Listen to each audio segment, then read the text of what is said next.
Holla ballers, what's going on? It's Breacher. Got a really big question today. I get asked a lot recently, especially over the last 6 months. It's a touchy subject for me. I am a little bit biased, but I'll be as honest as I can. The question is, I want to get into your industry. Should I start with YouTube or live streaming? Should I go with the Twitch route or the YouTube route? What do you think is best, or a mix of both? It's not because I'm scared of the question. It's not even really because I'm biased. In fact, the common sense answer is actually so simple that it bothers people because it's not the current most popular thing. And that is that Twitch is definitely not the way to go. It really is not. There's a good number of obvious reasons for that. If you're trying to get into making stuff about video games or whatever it is that you're really into and passionate about, or just entertaining people and trying to find an audience, yeah? That's what you're trying to do. First, you've got to start out just doing it for fun, on your free time. You're not trying to kill yourself, putting out fucking 4 or 5 videos a day, all that kind of shit, or just doing stuff that has already been done. There's no good just putting out a straight-up Let's Play. Of course you're going to get some views, but they're not audience that are going to stick around, stick with you, and certainly not an audience that's going to tolerate mistakes that will eventually happen. What you need to be thinking about is discoverability. Discoverability is a big thing. Because ultimately, when you make a video, you're making a video that you want people to watch. And I get that some people say, I don't mind if nobody watches my stuff. Well, you don't make a video if you don't want people to watch it. Especially you don't put it on a public forum. If you're making videos that you just left on your PC just for your own personal entertainment or just for your friends or anything like that, fine. But when you put it out into the public and you're not listing it like you can on YouTube as unlisted and just send out the link to your friends, that kind of thing, then yeah, you are making it to be watched, let's be honest. And you should certainly be starting for fun, because even if you're really good at it, you're not going to start seeing things like money coming into the equation for a very, very long time. Most people I know who actually say things like, oh, I'm just doing it for fun, and then they instantly go, so how much money do you make on YouTube? And I'm like, yeah, right. Okay, you're just doing it for fun, really. Okay, I understand what you're doing. It's okay to have that edge. I don't see why it's such a dirty thing, is that people are like, yeah, I'd like to turn this into a business and earn money from it. I don't see why that's like frowned upon by the gaming community. I find that really odd. A lot of people find it disgusting that people should be trying to make money from entertaining people. Oh, that's crazy, right? Who would do that? Okay. But discoverability. Let's talk about discoverability. Twitch is terrible for discoverability, and that is pretty obvious to anybody who's ever been on Twitch, which is most of you, I would imagine. Most of you have definitely been on Twitch. Discoverability is the ability, obviously, for people to find you. Find you. Who is this guy? What is he doing? I like this. This is cool. One of the obvious drawbacks about live streaming is that you can only be discovered while you're online. For all those hours that you are not online, nobody has any chance of finding you whatsoever, besides hopefully some word of mouth, and that is about it. Anything beyond that is not going to happen. Also, rewatchability. And I mean not only the fact that people might watch the same video over and over, but I also include in that the ability to find you months later from content that you made months ago. Yeah, the video that I made probably a year ago will still be being found today by people who are just browsing random subjects. That never, ever happens with live streaming. Ever. I mean zero. A flat fucking zero. I can look at my own numbers. I can live stream and get anywhere between 1,000 and 4,000 viewers, which is pretty solid for Twitch. Nothing wrong with that. And then I can tell you, without a matter of fact looking at my numbers, that I could do like a 7-hour stream or an 8-hour stream, which is a pretty solid day's work for most people. 8 hours usually uninterrupted, besides the odd bathroom break. You don't even do that in an office environment, let's be honest. And you will never get that rewatched again. Whatever was seen then is pretty much that's it. You might get the odd few people who watch the VOD a few days later, but by then you've probably, especially if you're trying to break into it, you've probably already done another 8 hours or another 2 8-hour runs or whatever, and therefore that VOD becomes like out of date.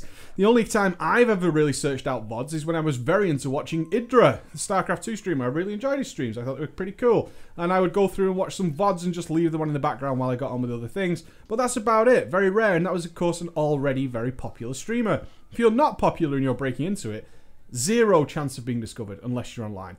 And even then, it's next to impossible. These are harsh facts that some people don't like. Is I'm doing something really good. It doesn't matter. This is a really harsh truth. It might not matter how good you are at what you do. People aren't going to find you. The regular player base aren't going to find you generally on Twitch. You'll have the odd one or two. There are certainly people who browse like the lower down forums. But if I click on World of Warcraft Mr. Pandaria right now, if I go below the top 9 streams, I'm already down to people who have 50 and less. viewers. And that's actually pretty good, because that's the top 9 streams of hundreds of streamers. If I scroll down any more than that, I'm down to people with 2, which is generally their own PC, watching the dashboard or watching themselves and checking the quality and going down, and then we're very quickly into the zeros. But it continues for hundreds and hundreds and hundreds of people.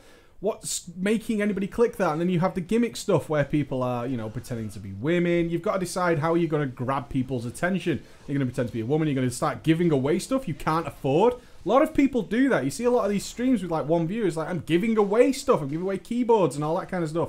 Come and play with me. I'll get you through Flex. And they don't have access to the kind of resources you need. It's tricky, guys. It's really hard. I don't want to be an arsehole because streaming is a fuck ton of fun. But mostly, I'm actually just looking at the screen now, and what I'm seeing is a lot of webcammed people who seem to be on their front page checking their chat screen. Almost hoping, and it's kind of sad, but you have to put up with that a little bit. Just hoping that somebody's going to drop in there and have a chat, and of course we can have Swifty's chair on access at any time we want. Streaming is super difficult to be found. It's not impossible. There are some really good streamers, but of course with streaming you also have to decide early on what kind of community you're going to have. And Twitch is far more difficult to control than YouTube. As much as people mock YouTube comments, Twitch is considerably worse. It's really bad. You have to basically say, are you going to open the floodgates and let anybody into your stream? Or are you going to aim for a certain community that you like? The sad part is, if you aim for a community that's pretty nice to each other, you're going to have way less viewers. Way less viewers in general. It's pretty atrocious. If you look at the people who get crazy numbers, they generally just leave their chat open. Not in all cases. Believe me, there are exceptions, as you guys will know. I'm sure some of you are like, he has this, and it's fine. The people with the crazy viewers, though, tend to let the floodgate open. And I feel really sorry for some of them. It makes them obviously uncomfortable. A streamer I watch pretty regularly is Trump when he plays Hearthstone, because he's very chilled out, very laid back, explains what he's doing, generally has a nice high win ratio, which is always cool to see, usually pulls off some tricks, and genuinely excited about the game that he's playing.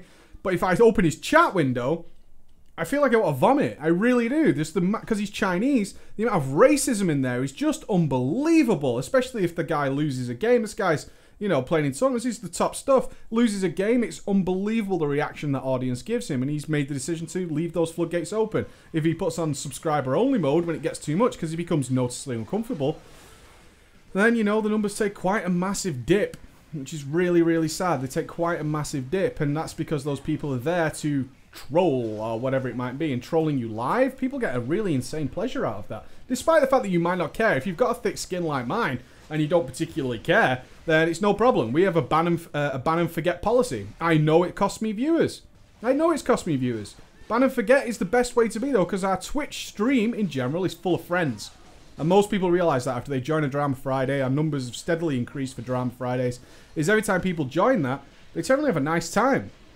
But I know it costs me in the long term in terms of viewership, and if I cared in any way about Twitch revenue, then, you know, I would have to seriously think about that, because there are better streamers than me out there who have gone with a similar policy of ban and forget, and they've suffered for it because they're very good streamers. Very good streamers. Lethal Frag is always one I point to, who live streamed for 2 years straight every single day and will average about 4,000 viewers. That's what he got from that, from giving up 2 years of his life in order to get a live streaming presence, streaming generally 8 hours a day for 2 years, non-stop, Christmas Day, birthdays, whatever it might be. No days out with his partner or whatever. And he averages about 4,000. You're like, that sounds relatively low. Well, it's enough to be successful, because what he did was build a community that liked him. They liked him and whatever he was playing. He could play a game that nobody cares about, but it'll still stick around and stick with him because they like him, and that nearly most of those 4,000 subscribers, 4,000 viewers are subscribers, because they're happy to be in that environment, and you can build a very loyal audience that way. You're just not going to get found, guys, is the big issue. And being found is a huge problem. Alternatively, on YouTube, you can be found while you're asleep. And that is a really big bonus. A really big bonus is you can be found any time of the day at anyone's leisure. The reason I love YouTube is because it works the way I want my entertainment to work, which is I want to watch it when I'm good and ready. I can't stand television. I can't stand scheduled broadcasts. It annoys me doing Drama Friday at 5 o'clock because there's things that come up at the time. I'm like, look, I have to be committed to this time. I'm busy at this hour every single week. Sometimes that is a real big inconvenience, but it's my job, so I'm not gonna moan about it by any means. And I love doing it. but sometimes it's inconvenience. With YouTube, oh, a video's come out. I don't even have to watch it now. I don't have to drop everything. I don't have to tune in. I don't have to do any of this stuff. I can watch it whenever I want. I can watch it tomorrow if I want. It's not going anywhere. I can watch it next week. I can watch it at my convenience. I friggin' love that. I absolutely adore that style of media. Whenever you want to watch it, Netflix style, I can watch it now. I can watch them all in a row. I've got a few hours free. How many people can watch my Drama Friday numbers when they pop up over the weekend? Loads of views over the weekend because it's so long. It's like an hour long. People don't have that time during the week, but during the weekends, gadoosh. They sit down, they find an hour, they chill out and they watch it, or at nighttime and stuff like that. I notice these patterns and trends, and I think, you guys do what I do. Yeah, this video is out. I'm not a compulsive person. I don't need to sit and watch it immediately to find out what's happening. What I can do is just choose to watch it whenever I want. Also, that video isn't going anywhere. With Twitch, that doesn't happen. Your VODs are lost within a few days. Yeah, and that's only if people are actively searching out VODs, which is a very, very small amount of people. Smaller than the amount of people who are actually scrolling down the live streams to see who's on. Yeah, these are big, big fucking problems. With YouTube, you just don't have that. I could make a video a year ago, and then today somebody will find it, like it, and follow the channel, and then start catching up on other stuff. And it's all the time, it's just working for me. And it's working for you.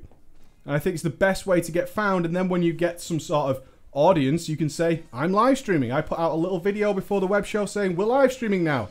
Cool. If you're free, come watch. If not, no big deal. It'll be on YouTube a few days later and you can catch it then. So many people ask me, when is it going up on YouTube? That's when I want to watch it, at my convenience. Fine. I totally get it. Live streaming is very popular right now. Yeah, and we've seen PlayStation 4, Xbox One all jumping on the bandwagon. It's very, very easy to do. I get it. There's a lot of promises of gold at the end of the rainbow with live streaming that you could just look yourself. If you ever want a realistic grasp of what it's like to live stream, just look, just scroll down the numbers and see how quickly those viewer numbers drop. And they drop way, way fast. It's very hard to be a good live streamer. I'm looking at 2 players from Paragon now. And the best guilds in the world. Best guilds in the world. 54 viewers. You know what I mean? You've got to get realistic about what your expectations are. And as they get down, lots of people who might be fantastic streamers. They might be. But am I prepared to sift through all these? No. Am I prepared to go to YouTube and type in a subject that I'm interested at that time, and then a video pops up of a guy? I'll watch that. That's relevant to what I want at the very moment, and I can watch it whenever the hell I feel like. Very easy to do. Discoverability is everything. So my advice is, if you do want to try this, start with something like YouTube, where you can be found at any time, nice and easy. With Twitch, you're really going to struggle because there's just so many people doing it. It's flooded. You have to be online to be found. Everything kind of works against you with Twitch, if I'm completely honest, in terms of trying to build an audience. And without an audience, you're not going to get very far. All right, guys, that's my take on it. Have a great day. See you later.